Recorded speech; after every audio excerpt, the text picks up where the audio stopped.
Hello and welcome. I am Dr. Lara, a clinical pharmacist specializing in functional medicine, as well as a certified yoga teacher and Reiki master. I run a truly integrative health coaching practice encompassing functional medicine lab testing, yoga and meditation, and a sprinkling of Reiki energy medicine. Join me here on Light Body Radio to break through your health plateau and come into alignment with your natural vitality.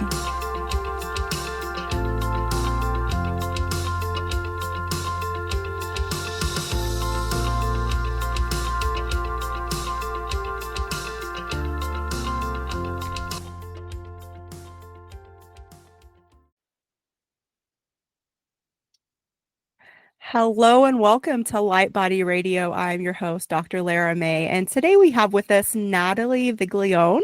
She guides others through ancient wisdom and healing as a vibrational medicine practitioner, combining her expertise as a certified flower essence alchemist, root cause protocol consultant, and master herbalist apprentice.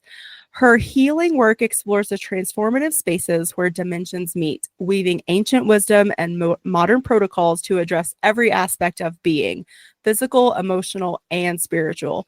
She's the founder of Awakening Magic and the Disrupt Now podcast, as well as the new Forge and Flow Sanctum with her husband, Mark, where they unite their complementary healing journeys to help others reclaim vitality by honoring ancient wisdom while addressing modern challenges. Welcome. Thank you. So good to be here. Yeah, it's so good to, again, finally, come together for this conversation. Exactly. Yeah. But let's talk about your journey and how you came to sort of bring these modalities into the culmination that you offer now.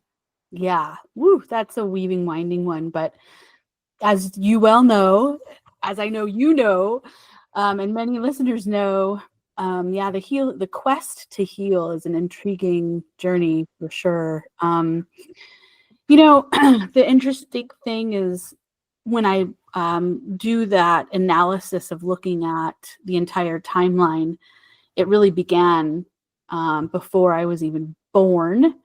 It began with me being born into this lifetime already being hindered in a way. My father had quite the horrible, thing that happened in Vietnam that we all well know. Mm-hmm. I'm afraid to say trigger words, for censorship reasons, but it's basically this when some of us come into this world, and I was born 2 months early. So there was a lot of things that began then, and that really was the start of the journey to heal, because there was a lot of illness when I was young, and weird things that transpired over my lifetime. Bouts of anorexia in high school, because of course, as a woman, I'm not perfect enough kind of vibrations.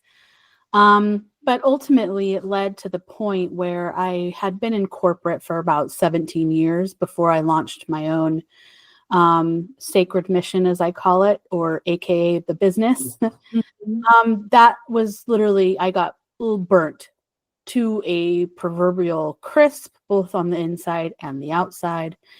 And so this has been a journey of reclamation of not only my spirit, but of the literal health in my body. And it led me into all of the vibrational layers, and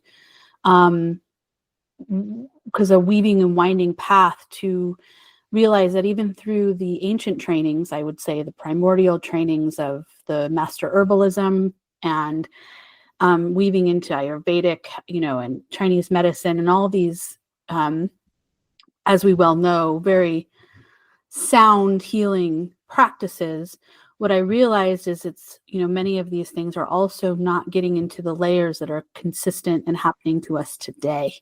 Level and layer. And so I had to seek out some way to find, okay, well, where's another fellow truth seeker that is bringing in hidden and suppressed information around health, And that's how I was led into the Root Cause Protocol Institute. My chiropractor mentioned it, and I just went on a journey, and just it was a layer. That's that modern layer that in the bio that's speaking to. So, what is exactly the root cause protocol? Because that is, it's a what you call like a trademarked name, like it's a brand. Yeah, it is. So, can you give us a little bit more background on that? And then I have some other questions that I want to go back to, that things you already brought up. So, yeah. So, Morley Robbins founded that organization and that institute, roughly, I would say 20 years ago or so. The school part didn't start until later, but anyway, his journey was interesting. And what he found is there's a relationship between the dysregulation of minerals in our bodies that are really, as he had originally put it, and thought that, he was just going to get absolutely attacked by many, but he actually didn't, surprisingly. But basically he said there's no disease, there's metabolic dysfunction. Okay. And so that's the root of it, is getting to that. What is not allowing the body to function as it should and create the right amount of energy to sustain vitality in our beings. So that's kind of the root cause aspect, is really getting to the whys of such things like symptoms. Cool. Yeah. Love that. Totally agree. And what I wanted to come back to, based just on your story that you brought forward, is that how interesting it is that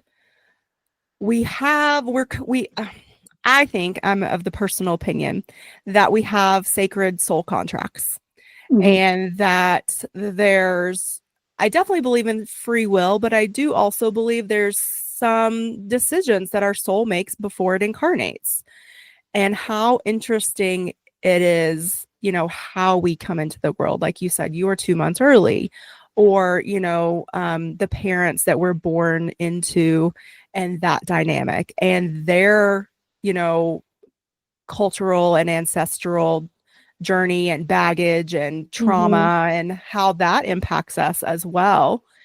And then on top of that, that next layer is the time where we are growing up and what we're impacted with. And you mentioned eating disorders, and I think it's so interesting looking back, because I'm an 80s kid myself, and that whole era of, like jazzercise and the supermodels of that, like super thin, waif like, image that was popularized, that it has such a huge impact on women and girls.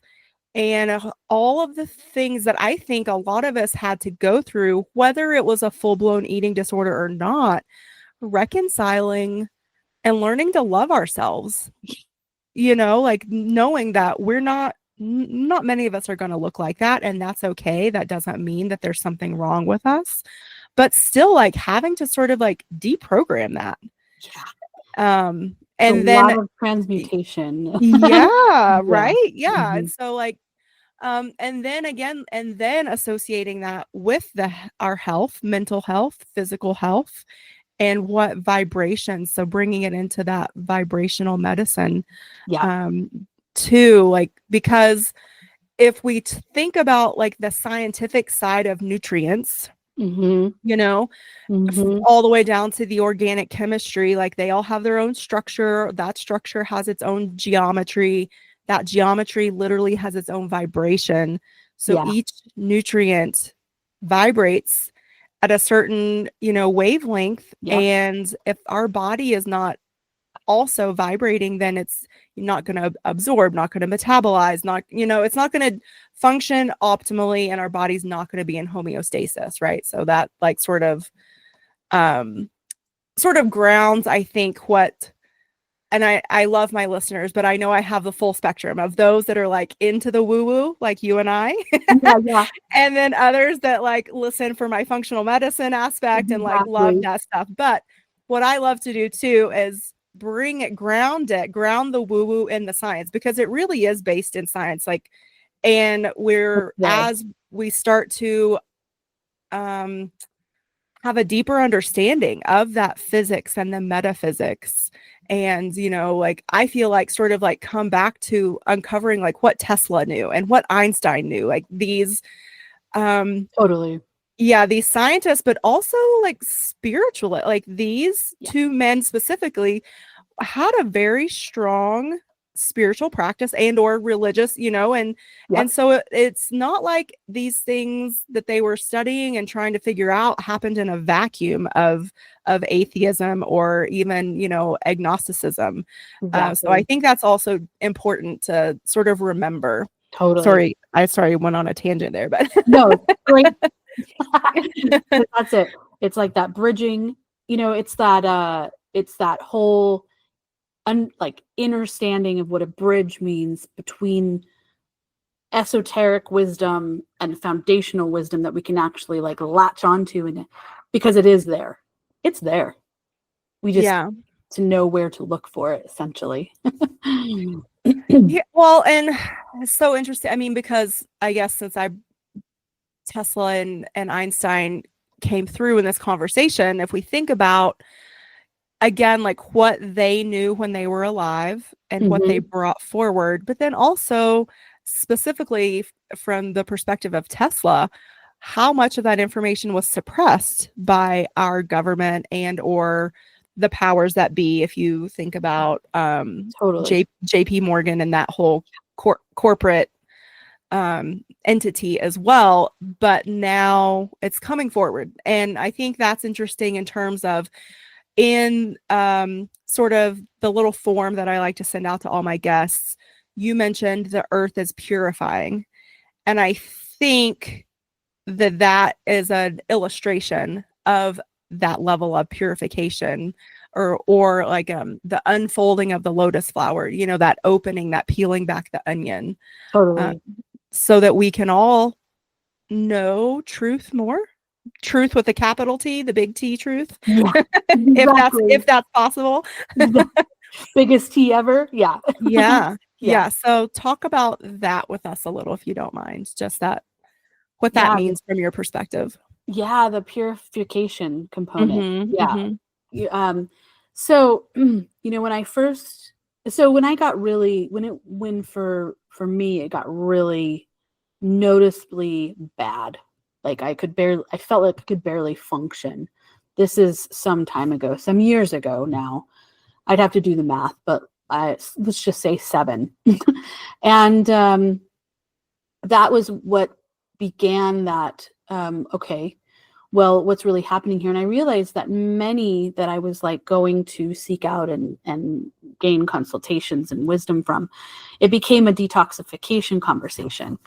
But then I realized also at the same time that my body wasn't strong enough to handle a lot of the detoxification processes yet. And so for me, it was like having to balance the knowing within me saying, I need to get stronger first before I can purify completely. So it was that balancing act of figuring out what is strength, what does that even mean? And honestly, what does purification actually mean? This is what led me into becoming a certified flower essence alchemist with the Wild Rose College of Herbal Medicine, because I realized that as I went deeper into my being via meditation and just sitting in that, I realized that there were emotions, obviously, that were not, even though I had done 20 years of work around a specific topic, there was layers of dust, as I call it, on the field that holds the energies of emotions, and I needed to clean that out. And to clean that out, it meant going into it, seeing it, feeling it again. And I use flower essences in that way because they're beautiful, and for all the reasons. Yeah, they're so gentle too. Exactly. Yeah, the wisdom of the plants, the spirits speak to you and whatever. So anyway, all that kind of information was coming in.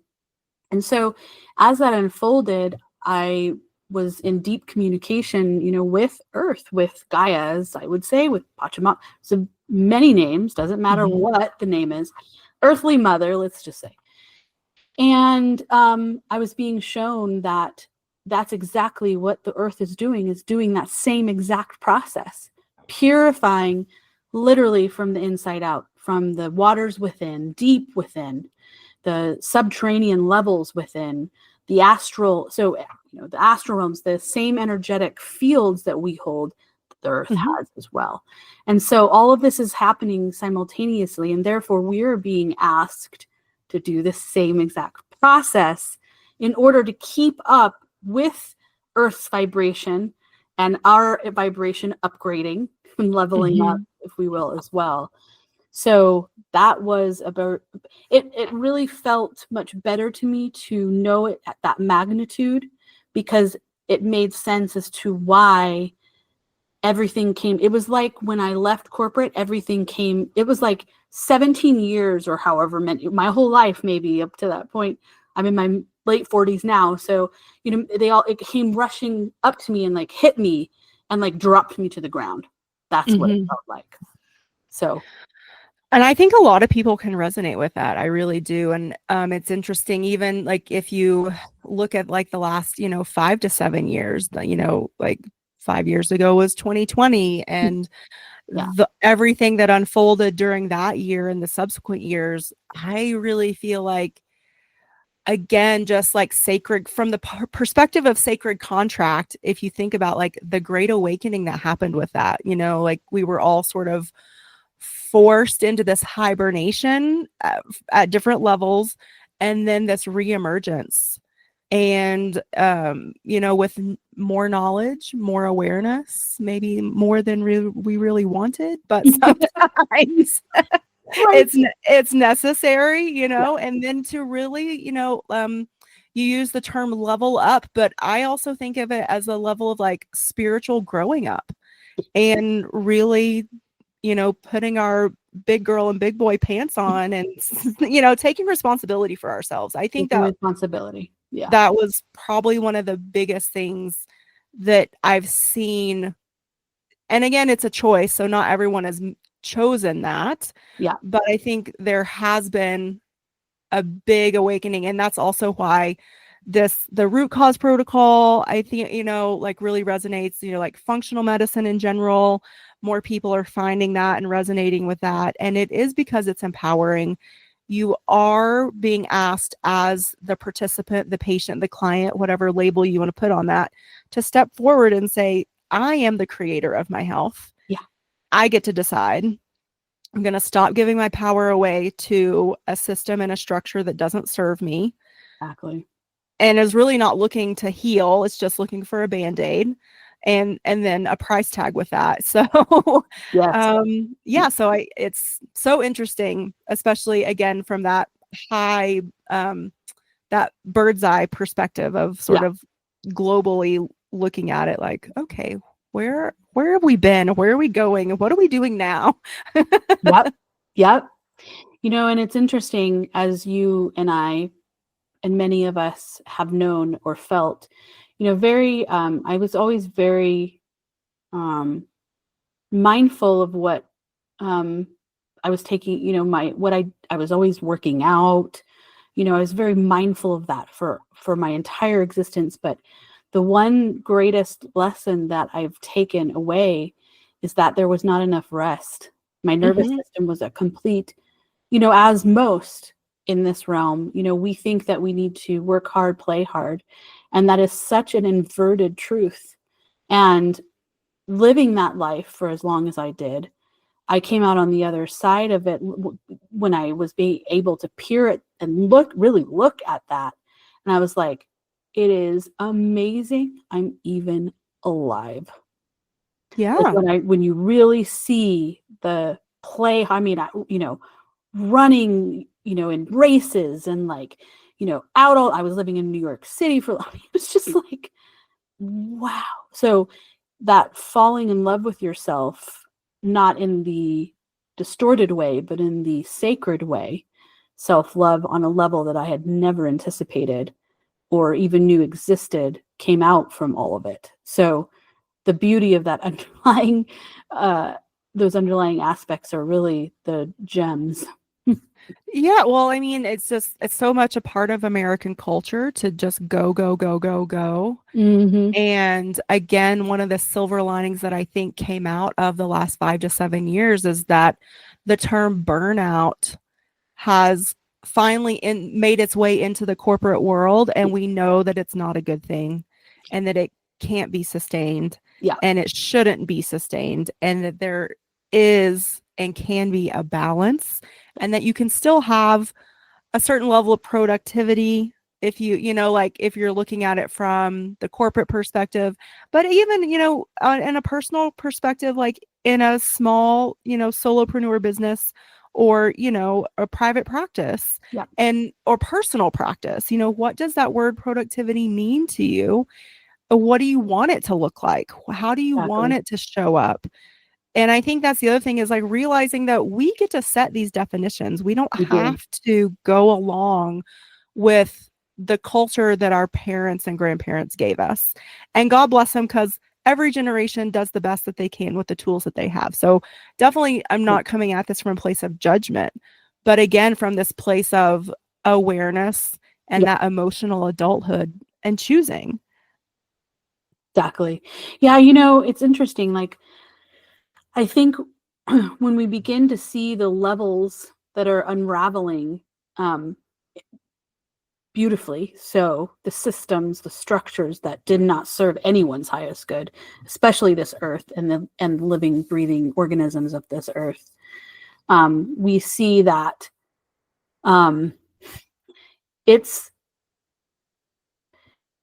there was only. I mean, it's like I keep seeing. I was always seeing like ceilings, like, and we're just breaking through all Mhm. those false layers, and that is just a continuous, like, and it doesn't feel good to see the things, but so it's never like a judgment either. It's just being like, wow, how Right. Yeah. hindered, and how, kept in like this little bubble things have been, and how, when we're bursting through all those layers, how magnificent it is, and also challenging, because again, seeing that almost sometimes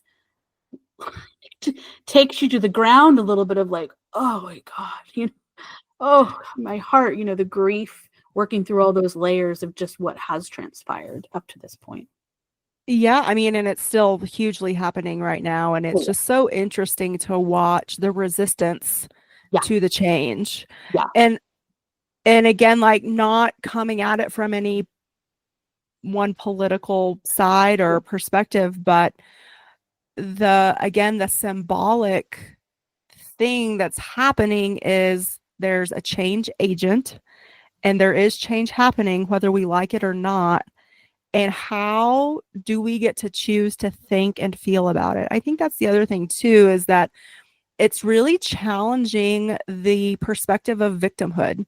yeah, And are you going to choose to stay in that level, that vibrational milieu of victimhood? Or are you going to, you know, again, grow up and decide that you get to pick what you think, you get to pick what you feel, and then that determines the world around you. yeah, And there's so much of this stuff that, yes, it's happening, but does it really impact you on a daily basis? Do you have to be attached? No. right. Is it doing more damage? Is the knowing doing more damage vibrationally to you than the not knowing? Like, is it better to not know? Sometimes, yeah, ignorance is bliss, and there's Sure, nothing yeah. wrong with that either. Sure, exactly. Yeah, there's a lot of things that I've unraveled that I'm like, can't unsee that. Right. Yeah. Yeah. Hmm. Um, yeah, so just I think again, like coming to a level of acceptance, Yeah. um, which is always interesting too. Isn't it? Yeah. Yeah. Yeah. Like real acceptance. Like not like, no, it's fine. Everything's fine. It's good. No, it's great. We're good. Right. Yeah, like not blowing it off, but Yeah. like really just accepting where we are, Yeah. and it is what it is. It just is what it is. Yes. So, Yep. Sometimes we just gotta wake up and say, you know what? It is what it is. It is true. Yeah. And I like to always remind my listeners and my clients that come to me for those energy services that I offer as well, that, healing is not a cure. Right. Healing is a journey, and it might even look like death at the end of that journey. And that's okay too. The healing is, from my perspective and my experience, the healing again is that awakening, the uncovering, the deeper understanding, the acceptance, the growing up into that emotional and spiritual adulthood to make the choice and decide for yourself instead of, again, giving away your power. Yeah. And so I love talking to other practitioners that essentially, like, we're holding the space. And that's what I tell my clients too. Like, I can't do the work for you. Exactly. I can be a guide, and I can hold space, and we can talk about things and flesh things out and help you come to that deeper understanding. But again, I'm just the guide. Exactly. Yeah, because there's this level of commitment that is just so vital, obviously, but it's that commitment even when, I can think of this even in my own personal quest for that ultimate, that there's two things about that. But one is when something doesn't work to the degree in which I'm feeling like it's working, being able to dig deeper and be like, okay, this piece over here goes with this piece, so I need to meld these now. And that's really what, us as guides are doing anyway, is building pathways that can work. But since every body literally is so unique, there's different layers that will work at different times. And it's just being able to step into that willingness to commit to the quest of changing lanes when necessary, and realizing we have an end target, we have that end goal, you have that end intention, but that end intention has to be kind of this moving target, and not getting so clamped into like, well, as soon as I just get to that, everything's going to be perfect. Because that is the thing. Yeah, I mean, and bringing it back to the piece of purification too, I think that also brings up the concept of letting go. Yeah. And that we literally cannot carry all of the baggage of our ancestors, society, culture, and all of our shit. Sorry, I'm just going to say it. All of our shit too. Oh, yeah. I mean, because that's really what's killing us, is so coming to that willingness, like you said, the being willing and ready to participate and let it go and move forward, and knowing that you get to create what you move into. Yeah. And so having the preconceived notions of, well, when I get this, then things will be perfect and fine and dandy. And like, maybe, but it could be better than you could ever imagine. Exactly. Or it could be better than that thing, that image in the head, Yeah. Or it could look nothing like you expected and still be okay and great and good, like, exactly. Or even if it's shitty, then, like, you at least learn something and you can still keep moving forward. Exactly. That's it. Yeah, because, as we well know from our own journeys, from working with our clients, one of the biggest things I think is in the purification process, as we are seeing literally playing out before our very eyes, is that it's the healing crisis that often can happen, or the Herxheimer reaction, whatever word. It's just basically things are detoxing almost faster than everyone can keep up with it. And that happens. And so boils might happen on the skin, aka eruptions of the Earth's volcanoes, so there's a lot of, if we really put the Earth in the sense of the living organism as we are, and as an animal is, etc., you will see that written all over everything. That purification process is getting intense. And, it's happening to the animal. I see it reflected in the fur babies that I work with, and our fur babies. And, so it's reflected. There's a mirror that's like everywhere, I almost feel like. And However, I think that if we rise up in the knowing that, okay, it's way bigger than me, I'm just part of this, I'm a cell that's cleansing too, then that's a powerful wisdom to hold, because we're not alone in that, literally. Mm-hmm. Mm-hmm. And that helps, I think, because healing can be very, I can feel like, is there an Daunting. Yeah. is there an end to this? Like, Yeah. it can feel like a lot. And some days we just, you may want to like go under the bed and hide for a while, and it's okay. Like, I think that I think all of us are there at some point. Yeah. I mean, I But think we that's don't why sit. it's also so important to live and work with the seasons, the moon cycles, like moving with nature, because I Totally. mean, we're coming out of winter, we're in spring now. And so, in theory, I mean, to some extent, there should have been a hibernation that we just went through winter. Totally. Some of us don't let ourselves do that. But if we did, then now springtime should be the time when we're like, okay, In the living. we feel refreshed. We feel ready to step out into the light and move forward. Maybe start some new projects or sow those seeds that'll be blooming in the summer. Exactly. So, yeah. Exactly.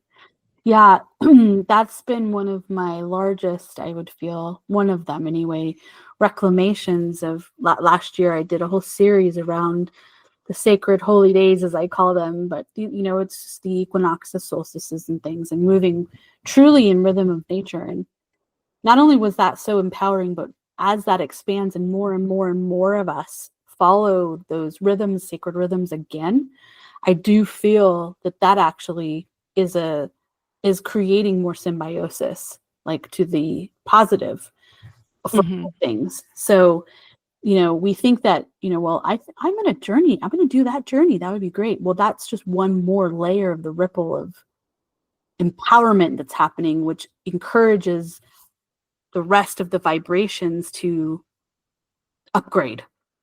Yeah. Whatever word we want to say in that way. But. So would you say that's like a square one starting place for people if they are just even feeling like they're ready to be more intentional with their healing journey or ready to make a change? Is that where you would suggest people start, or is there a different place? What's your... That's a great question. I would say yes, it would be, actually, because that has a profound learning within it. The herbs and the foods that go with each of those time frames, the purification processes, or the taking in more things, all of that is really part of that journey. And it's really intriguing. I remember when I was going into really deep purification in my body, and I made the decision, okay, well, another layer of this is I'm going to do coffee enemas. I had a serious child tantrum based on the fact that I didn't want to do that. However, when I remembered that I read ancient texts, manuscripts, and all these things, I had read that thousands and thousands of years ago, enemas were a big part of purification that was being asked of the people that wanted to come into direct relationship with whatever God's source, with creator. So it was actually enemas have been done for thousands and thousands of years.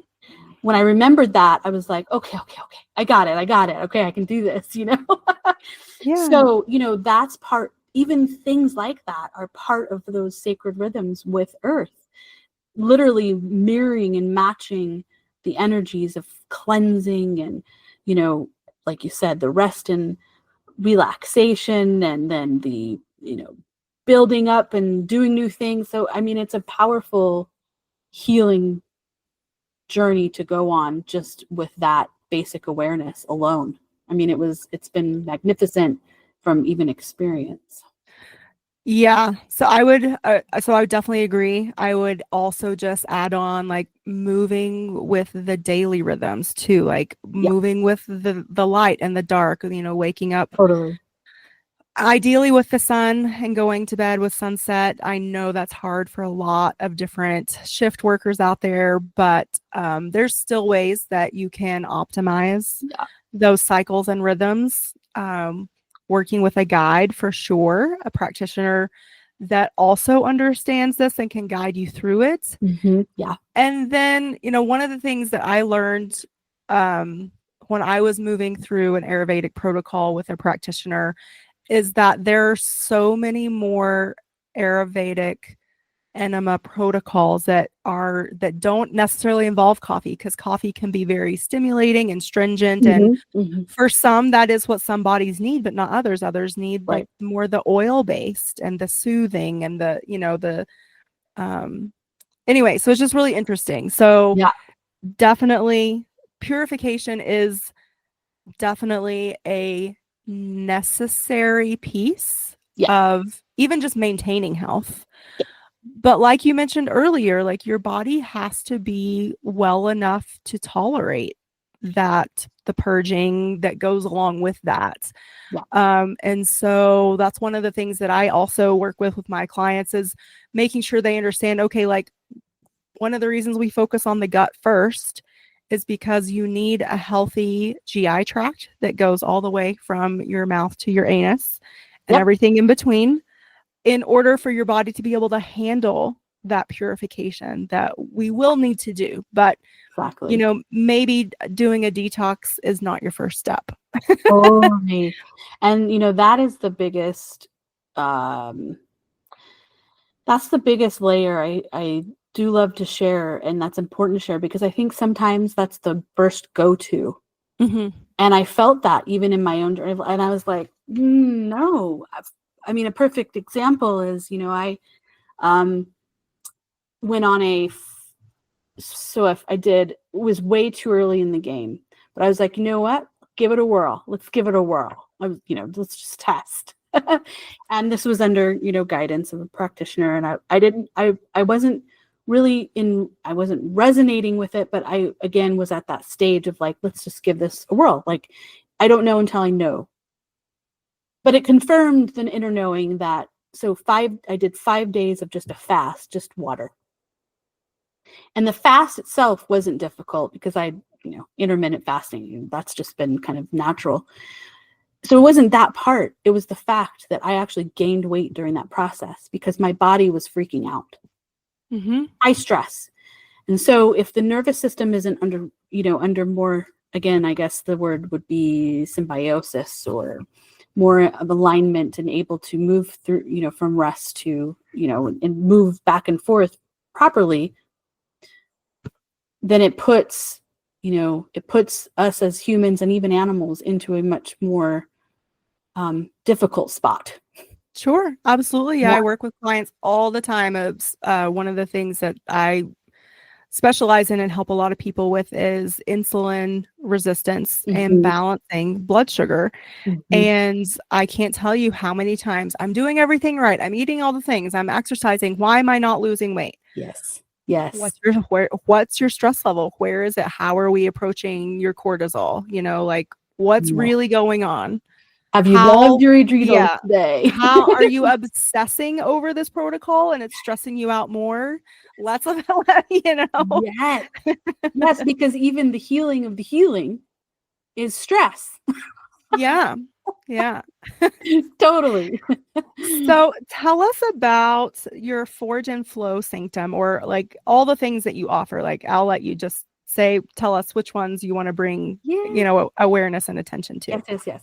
So, okay, I'm really excited. So Forge and Flow Sanctum, which it's forgeandflow.org, is the email. Sorry, it's the website. And my husband and I, we are on what you could call as the twin soul journey, and not in the distorted sense of the new agey stuff, but this is like we met 13 years ago, coming up upon the 14th year, and part of our quest has been to, when I hit the brick wall of my health, like, it really woke him up. So it was it's those learning lessons. But he fast forward, he dove like head first into qigong and tai chi, and more of the Asian healing modalities and those arts, where I came at it more from the herbalist and the flower essence and the, and these other layers. And so now what we've been able to do is bridge our work together. Beautiful. We've been running a business for a long time together, but this is like the ultimate soul's work, I guess you could say. And really wanting to open, our hearts and doors to people to provide a sanctum, because we have land. We're building a sanctuary here, which is our home, plus, all these other little structures. And that's a journey and a half. I mean, it's been rough. I'll say that. But where is that? In Jonesboro, Tennessee. Oh, okay, cool. Yeah.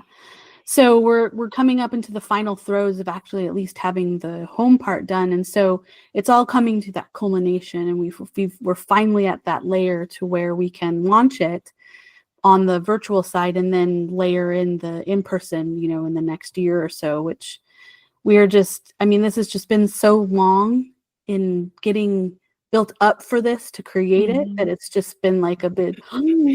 Okay, we're here. So we've opened the doors to waitlist for 20 people, because we're going to start very small, intimate, virtual at first, and then we'll go from there. So very excited. Beautiful.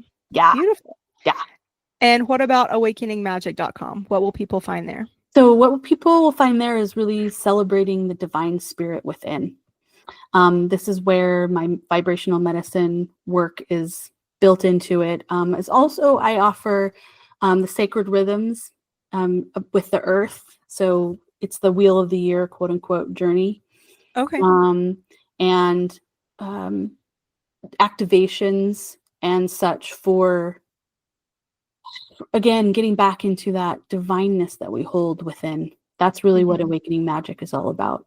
It's getting back in touch with the divine. Awesome. And any socials that you want to send people to? Well, I do. It's been a long ride to try to figure out where I could be, because I actually got ripped off of all the channels like a couple of years ago. I said some words that I guess. I was going to say, you must have said some big truth. Yeah, I didn't like that. But I rebuilt. So I have Awakening Magic YouTube channel. Okay. That's one place that people can find me. And then I have my Substack channel or my publication, which is Awakening Magic also. So cool. Awesome. Yeah. Well, yeah. Anything else you want to end with or bring forward before we wrap up? Well, Lara, I thank you so much. I knew that our spirits would be very like on the same vibration. So, I just want to say, I think that, this journey of this entire realm of us healing is difficult, and it can be challenging on some days, but we're not alone. Absolutely not. Yeah. No matter where you are. Yeah. I think it's really important for us to say that you're not alone. And even if you're feeling alone, know that there's always someone or some place or something to reach out to. And so please, if you're that person out there feeling alone, know that you can reach out to us. You can make a comment on this podcast or episode. You can reach out to us on the socials. You can drop us emails from our websites. So please reach out, knowing that you are not alone and that there is support out there for you. So Absolutely. Yes. Thank you so much. All right, everyone. Well, make sure you check out awakeningmagic.com and forgeandflow.org and keep your eyes out for this beautiful sanctuary that is coming soon. I'm excited to see it myself. And as always, if you have questions or comments, please leave them in the appropriate spot on whatever platform you find us on, and we will catch you in the next episode.